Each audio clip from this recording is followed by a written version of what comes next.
Hey everybody, today we're taking a look at a video called Explaining Europe to Americans, and it's on a channel called Hello Erica.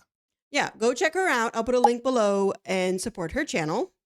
Now, we have done a reaction to her channel before. Yes. But I don't remember what it was, but I do remember she's funny. Yes. And this particular video has been reacted to by everybody and their mamas. Yeah. But so that's probably why we never did it. Right. But I've always wanted to actually do it. Oh, really? Because we live here in Spain. We've lived here Yeah. for about 2 years or so. Mm-hmm. So I'm just curious how she's presenting it to Americans. Right. And why she has a different way of presenting it to Americans. So Right. I don't know. So I've always been intrigued on watching it. Yes. And for those who don't know, we do have another channel called GLR, or Greg and Lisa React. And over there, and the reason I'm pointing this out is because we've done tons of videos about Europe over there. Yeah. And our channel has evolved on that channel where now we really do UK and Ireland comedy, sitcoms, things like that. Panel shows. And on this channel here, it had evolved into a German channel. So, but, we kind of took a break from this channel, but we had a lot of people who wanted us to come back, which we're so grateful for. Mm. But they wanted us to do more of what we did originally, which was to explore Europe. Yeah. That's what we were doing. Yeah. We were comparing US to Europe, and then it just started evolving into Europe. Right. So we want to just go back. Right. So we want to go back. We want to do that again. We're here in Europe, so it's good to learn a lot about it. And a lot of these places we're going to be able to travel to, which is great. Yeah. All right. So why not start off this week with someone explaining Europe to us? Yes. See if we know this or not. And then next week, Friday or so. Yeah. We'll do another video about just Europe in general, and I think we're diving into specific countries. Yeah, all of them. Which before we didn't really do all of them. Right. We're going to do Spain, the Netherlands, Germany, Luxembourg, Slovakia, all of them. All of them. Ukraine, Greece. Yeah. We didn't do any of those before. Italy, so we're committed to doing that. All right. This is going to be great. We're excited that you're here. Like the video. That really helps the channel a lot. All right. Let's see what we got. Okay.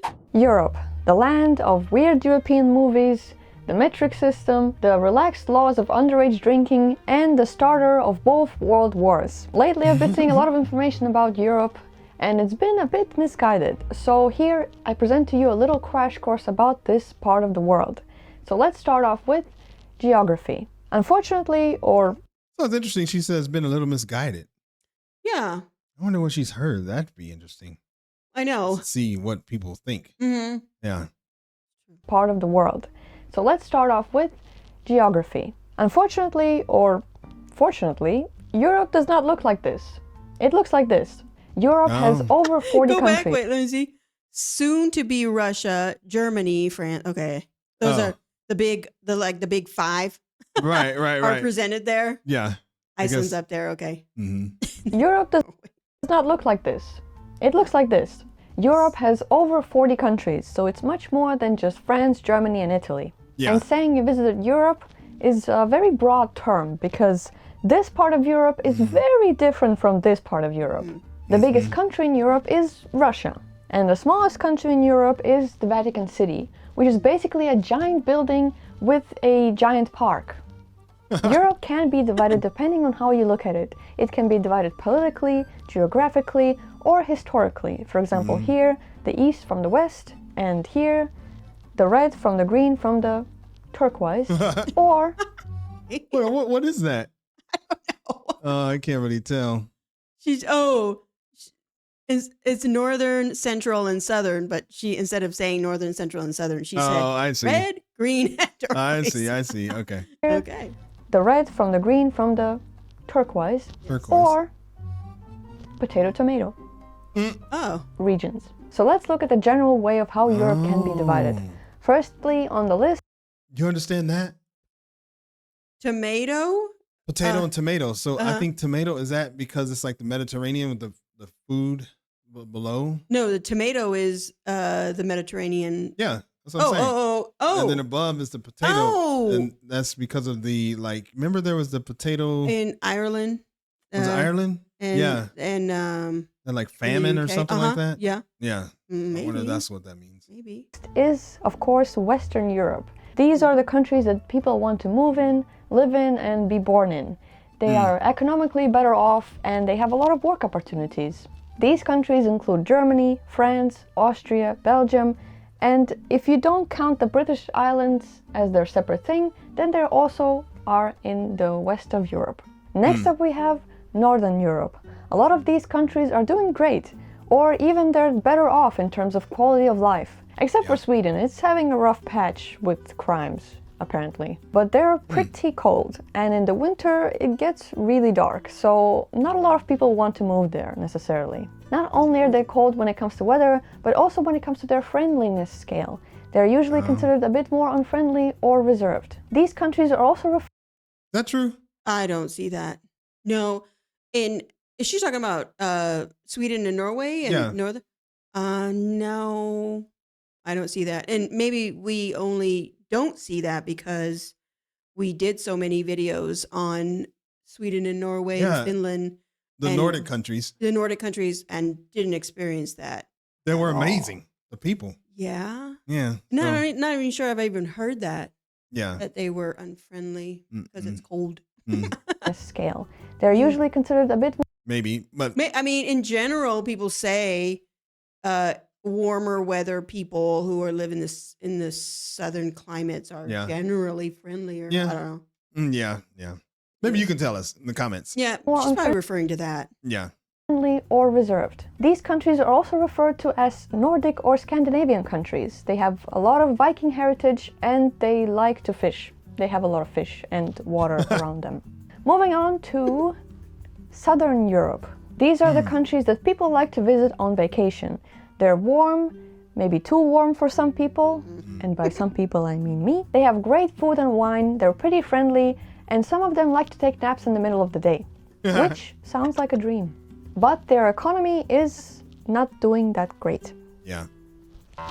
And if you're wondering why is We're in that area. We're in that area. In Spain, Spanish economy is not doing great. It's coming up though. It's getting better. They're working on it. Right. They're working on it. Yeah, but it is not doing great. I mean, it's getting improving. better. It's getting better, especially since they allowed for digital nomads. And they're doing a bunch of things with immigrants and stuff like that. So yeah, that's true. this section a darker orange? Well, I'll get to that in a bit. And now we have Eastern Europe. Yes. Well, the problem with Eastern Europe is that nobody wants to be called Eastern Europe. This division is based on the time when the Fire Nation attacked, so a lot of these countries were occupied. Since East of Europe is not the best area to be associated with, countries like to identify themselves with other names. For example, Romania, Croatia likes to be called the Balkans. Estonia, Latvia, and Lithuania are the Baltics, but to be honest, they're quite high up geographically, so maybe they could be considered even Northern Europe. Poland, Czech Republic, and Slovakia likes to be called the Central Europe. And now we're left with countries that are not doing that great, for multiple reasons. And I would say maybe they would rather be called Slavic countries rather than Eastern Europe. You can be both, but one of them sounds a bit more cool than the other one. So if you agree with the concept of Central Europe, then scratch whatever I said before about Europe looking like this. Now Europe looks like this. And I have to say I have nothing against being called Central Europe or the existence of Central Europe. I think it's just funny how nobody wants to be called Eastern European. So then last week we have Central. I think we had been categorizing them as Central Europe. So we unknowingly put them all together. All those countries that you see right there? That she was calling Central Europe. Yeah. Because I think maybe the maps nowadays, because when we were learning all this, the maps were putting all those countries together as Central Europe. Okay. Europe. Basically all the German-speaking countries and more. These countries are located in the core economic region of Europe. They have stable governments and a relatively high quality of life. And these countries also love beer, and they like to fight on who drinks the most beer. This is an interesting correlation I found. Not that it's related to geography, but it's an interesting fact. With all that said, the number one thing you should remember is that Europe is not a country. It is a continent that has a lot of countries. And if you know where... I mean, I would say, there's probably a lot of Americans who, and let me just say this, I know there's people in the comments can be like, it's not America, it's the United States. But, okay. It's just America. Yeah. In this video, when we say, we can call it U.S., whatever. Yeah, but I know, I just want to say that because it's going to be in the comments. Right. So, but anyway, what I was saying was, I would say the people in America or the U.S., they probably would just say all of everything over here is Europe. Yeah, and I think that's what we've seen so many memes where Europeans get annoyed. Yeah. Because someone will say, "Oh, you went on vacation? Yeah, where'd you go? I went to Europe." Yeah, and it's like, yeah. Okay, knucklehead, where in Europe? Right, because, right. I don't know. I think I would say we went to Spain. I don't know. Yeah, I don't know why. Europe. Yeah, but I would specifically say Spain too. People just know Europe is like over there. Like that's I went to that region, right? But then it was. I don't know. Yeah, I don't know. People are just knuckleheads. Yeah. Where the capital of Paris, Berlin, and London is, you're doing a good job, and you should pat yourself on the shoulder. And I definitely don't expect you to know where Malta is, which is I know right here. Yes. And it's very small. I don't even expect people from France to know the capital of Latvia. So if you know a little bit about this place, it's already pretty good. I think one of the most important things is just not to make assumptions. For example, calling Lithuania basically Russia is very disrespectful. Or Ireland is the same as UK. No. Not a good thing to do. No. Not at all. We made that mistake a few times. Yeah. Because you get mixed up. Yeah, you get mixed up. And it wasn't something I really thought about before, that they didn't like to be, they were their own republic or their own country. Yeah. Their own entity. They're not. Yeah, their own entity, separate. I mean, because there's a lot of history there. Yeah, there's a lot of history that they accomplished that. Right. So maybe open a map before opening your mouth. Just a friendly suggestion. And also maybe it's helpful to know the difference between Europe and European Union. Yeah. Which I'll cover that in a bit. And now we can move on to history. Well, Europeans have a lot of beef with each other. UK and Ireland, Romania and Hungary, Portugal and Spain, and Russia with basically everybody in the world. And it's all because of history. Europe has a lot of it. There were a lot of agreements, disagreements, and wars over land in the past and also now. Some stuff is serious and some stuff ended up countries just making fun of each other. For example, Austria making fun of Germany, France and the Netherlands making fun of Belgium, or the whole Scandinavian area making fun of the Danes because of their weird sounding language. Because of history, we have cities like this that were weirdly divided between Netherlands and Belgium. They even have houses that are divided into two, so pretty strange. Oh, I remember we did a video on that. Yeah, we know that. We also have a city like this in the Baltics between Estonia and Latvia. Then when you compare Europe to the US, you can see that America is actually bigger in size than Europe, much bigger. Europe is 2/3 of America. But the main difference between these two is that one of them is much more densely populated than the other. Right. The US has 300 million people living in there, and Europe has 700 million. Oh. You knew that? No. Oh, you were nodding your head like you knew. No, because, I don't know. I was just like, I don't know. Oh, okay. I wasn't nodding in like, I know that. I thought you were like, hello, everybody knows that. Please. I didn't know that. I didn't realize how, like twice as much? It is densely populated compared to the U.S. You got the whole Midwest and everything, and Montana and all that. There's hardly anybody over there. Yeah, that's true. I mean, I know. And I know it is more densely populated. Yeah. I mean, just looking at where we live, there's like apartment buildings all over everywhere. Yeah. But even looking at Spain, the whole center, aside from, Madrid, all around it is not populated. Oh, yeah, there's a lot. I think there's some videos of like 1,000 or a couple thousand barrios that are like or pueblos that are empty. Yeah. So yeah. But they still have more. Yeah, it still have more. Even with that, even with what we see, they still have more. Right. I guess that's what she means by densely populated. And yet they're smaller in size. Each country here has their own rules, their own languages, their own culture. And so a more accurate comparison would be something like this. Every country is their own little America. And what I mean by that, we can take a look at Germany, for example. The country is divided into 16 states. Yeah. And this Germany and this Germany is very different. They also sound very different. When they talk to each other, they might not even understand each other. Plus, we also have Austria right here that also speaks German. Same in Spain. Like the Andalusians.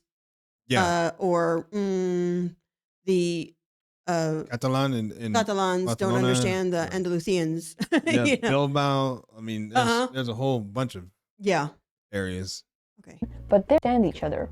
Plus, we also have Austria right here that also speaks German, but their German is very different from the standard German. But they are right next to each other. So how did this happen? History and culture and a lot of the stuff in between. Then we can also look at UK, which is fully separated from Europe by water. Here the country is divided into 4 regions, which is Scotland, Wales, England, and Northern Ireland. But if you look deeper under the surface, it's also divided into smaller regions. And if you try harder, you can also divide it into just towns, cities, and villages. The UK is an interesting example of how the language and the culture developed a little bit differently, even though they're right next to each other and the country is quite small. Here, people can recognize your status or class based on where you grew up in, which is a thing, I suppose. Now, let's talk about the economical state of Europe. Firstly, let's cover what is the EU, or European Union, as they say. It is an international organization comprising of 27 countries that govern common social, economic, and security policies. EU is in Europe, but the whole Europe is not in the EU. Just like a square is a rectangle, but a rectangle is not a square. What I mean is that not all European countries are a part of this. Some do want to join and some want to leave, for a variety of reasons. From my understanding, this is the EU flag, not the Europe flag, but we do use it as a Europe flag to represent the unity of Europe, which is a little bit confusing, but there's not much I can do. The nice part about the EU is that a lot of European countries share the same currency, which is the euro currency. Not all of them use euros, but many do. These countries like to stick to their currencies. So if you try and buy some groceries with your American dollars, you will most likely be rejected. Yeah. Unless you're in an airport or some kind of tourist hotspot, then it will not go that well. I mean, would you sell me a sandwich if I say I have 200,000 Animal Crossing bells? No. Probably not. And if you said yes, I'm not sure about your business practices. 20 EU countries use euros, but in total it's 27 because some countries decided to make it their currency unofficially. But not all EU countries switched to euro, and some of them still stayed with their old currency. So if you're trying... UK. Oh, yeah, UK. Look, there's Montenegro? Yeah. They do euros? Montenegro? I don't know. They must, because she's showing the 2. I that's who I was thinking of that didn't, but obviously I was wrong. What do you mean she's showing them? These are the 3 that I suppose that don't have. But you said Montenegro. I thought Montenegro didn't have euros. Okay, but, I thought you were saying you saw Montenegro on the screen. No, I was thinking it. Okay. But obviously I'm wrong. So it's just the UK. I didn't know Romania and Poland had their own. Okay. Traveling to those countries, check ahead what kind of money do they use. And ignore UK because I forgot they decided to leave or they already left. So they're just doing their own thing.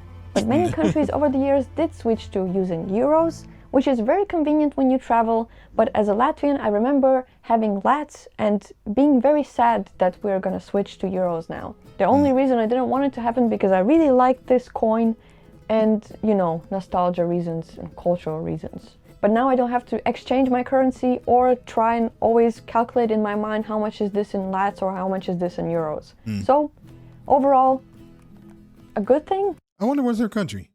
She just say Oh, Lats. Latvia. I think Latvia is her country. Oh, really? I think so. Okay. I think you can let me know if you have an opinion about this. Now, the last thing on our list is culture. America is not Europe, and Europe is not America.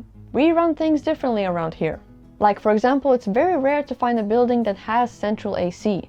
Most of us just have a big heat wave in the middle of the summer and we suffer for 2 weeks and then it's all good. But the normal AC is a bit more common in Southern Europe, but not everywhere.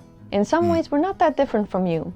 And maybe we're not even better than you, but we certainly think we are. I mean, we also have McDonald's. Well, I mean, that's not, Americans think that too. Yeah. Oh. Yeah. We think I guess we everybody always thinks they're better than everybody else. Yeah. Yeah. We're not even better than you, but we certainly think we are. I mean, we also have McDonald's, and we do like our convenient cars, but we're not that obsessed with it. And our cities don't look like the medieval times. I mean, some do, but we certainly stopped throwing trash out of the windows and burning witches.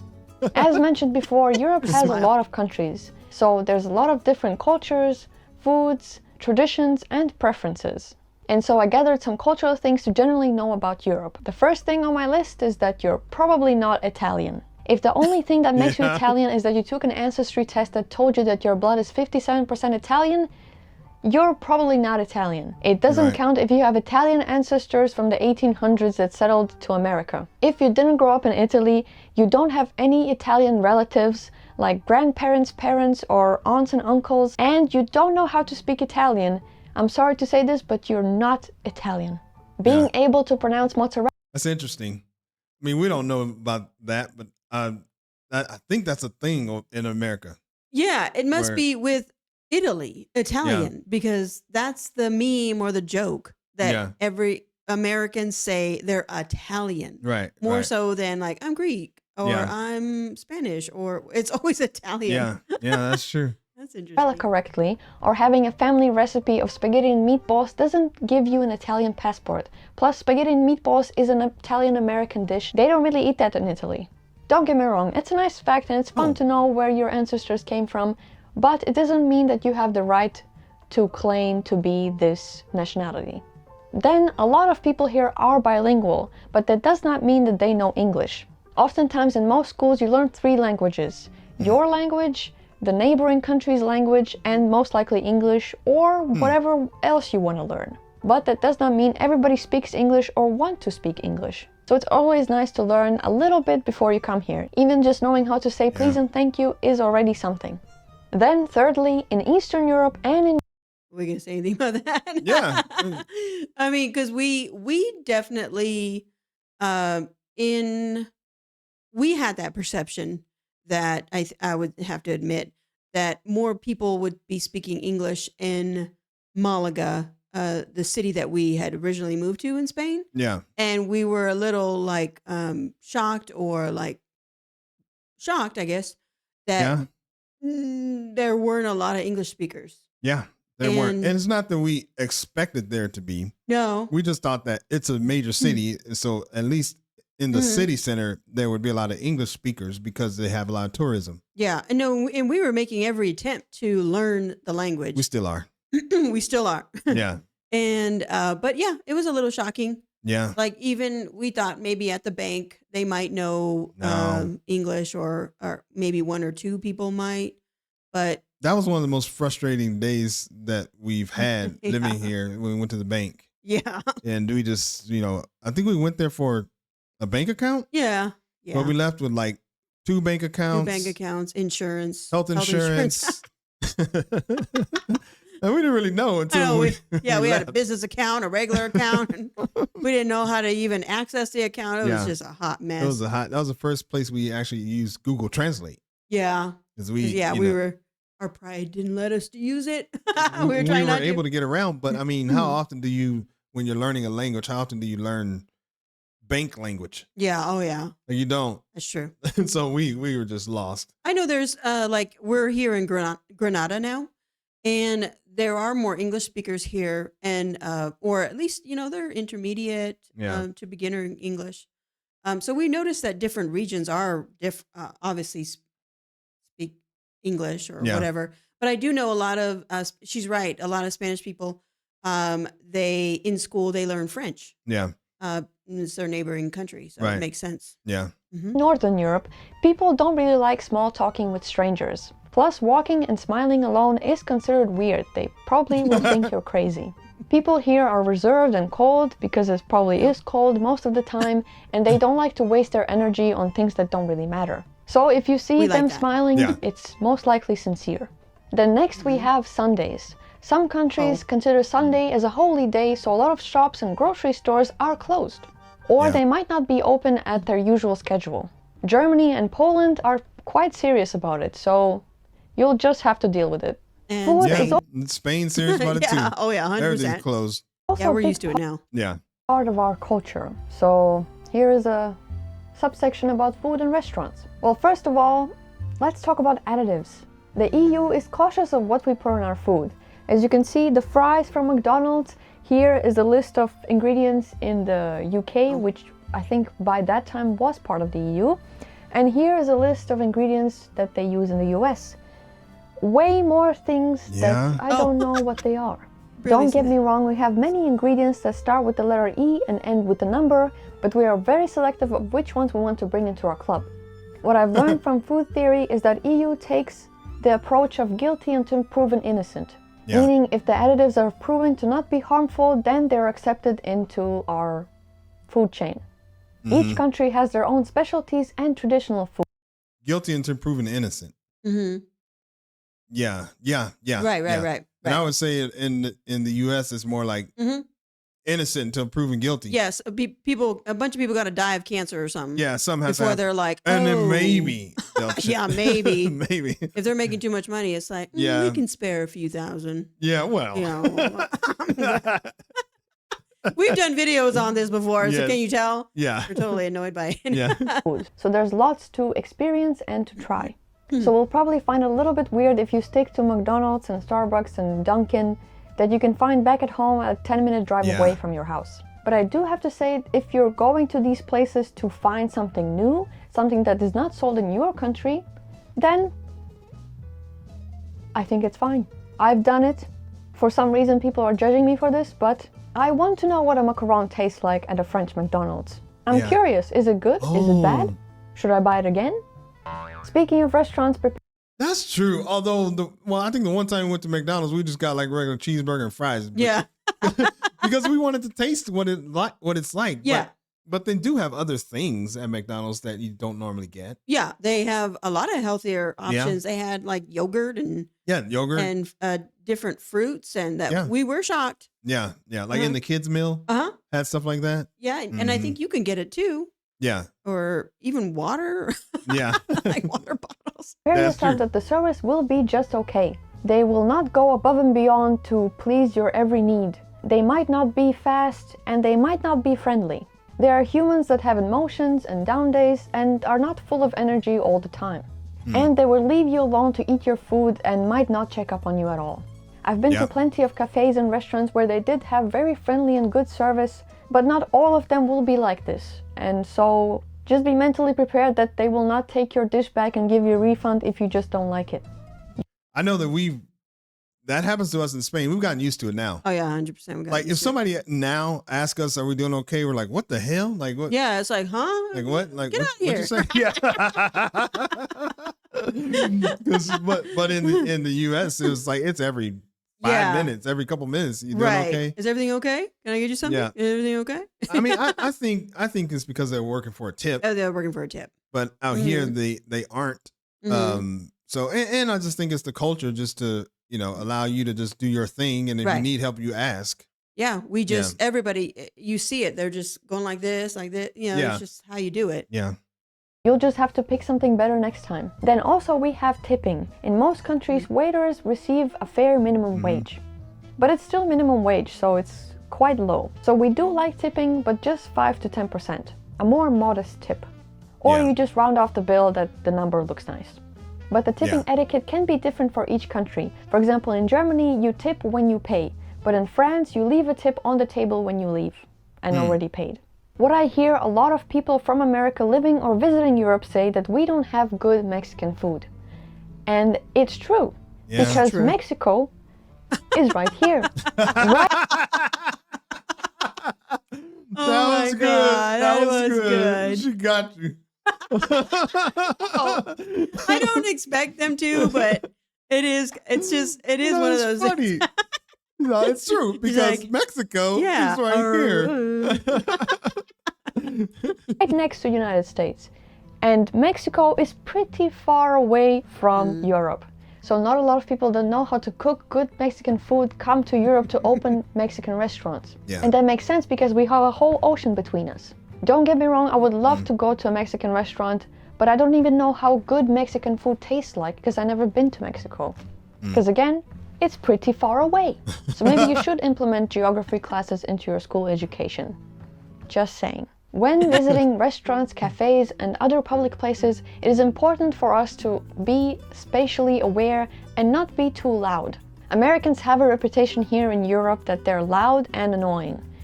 Maybe they're not necessarily American, they might be Canadian, but just be aware of the situation, if it's quiet or not, and how loud you're speaking. Especially in countries like Germany. They take it really seriously and they will point it out that you're being too loud. Now, all that being said, It's loud in Spain. Yeah, we don't. Everybody's loud here. Yeah, everybody's loud. Yeah. So that idea or that concept she's talking about doesn't exist here. Yeah, no. You can be loud and you are probably the quiet one. Yeah, I would say we're the quiet ones. Yeah. Because Spaniards are loud. I mean, it's great. I mean, they walk in groups, they talk, they cheer, they chant. Oh, yeah. Just, like without alcohol, like just. Yeah. And restaurants are loud, cafes are loud. Yeah, one thing we notice, well, we don't know about other parts of Europe because we haven't been there yet, but they do, when you go to a coffee shop, they talk. Like they're not on their phones, they're not on their laptops. Oh, 100%. And so it's like everybody's talking. Yeah, that's part of it. Yeah. You know, and sometimes we can tell, sometimes we're still guilty of getting on our phones. At times, we're a lot better about it at, say, cafes or whatever. But you can tell when someone's on their phone or a couple's on their phone, they're both on their phone. They're not from Spain. They're not from here. No. And a lot of times we hear them speaking either English or another language. And it's like, oh my God, I knew it. Yeah.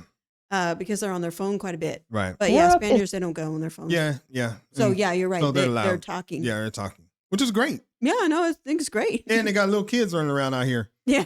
They just let them scream and yell and have fun. Yeah, you like that. I love that. It's not a perfect place. We have a lot of issues of our own. Europe is considered to be pretty safe from the rest of the world, but we still have crimes here. And as I said before, Sweden, I'm looking at you. Oh no. What's happening? Especially in big cities, we have a lot of scams and pickpocketers, and Paris would be the first city that comes to mind that has this issue. Then Europe also has racial discrimination, some countries more than others. But an interesting statement that I've heard is that we dislike or have prejudices against people from other countries rather than skin color, which I think the description also fits. So we also do have our problems. So here are some of my final thoughts.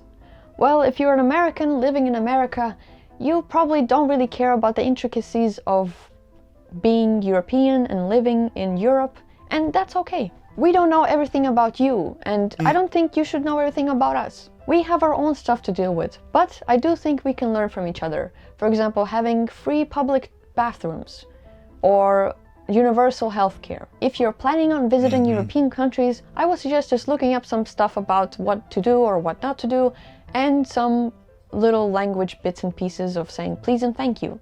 Or just in general, be more aware of your surroundings. Not just for Americans, but for anyone out there in the world. So if you like this video and you like to see more of videos like this, consider me by... All right. Oh, What? support her channel. Yeah. Yeah. Yeah, support her channel. She's done a lot of really good videos. You want to play it? Oh, no, it's okay. Oh, okay. I mean, no, I think she's saying, send me a cup of coffee. Send me a coffee. Yeah. Help me out. So what do you think?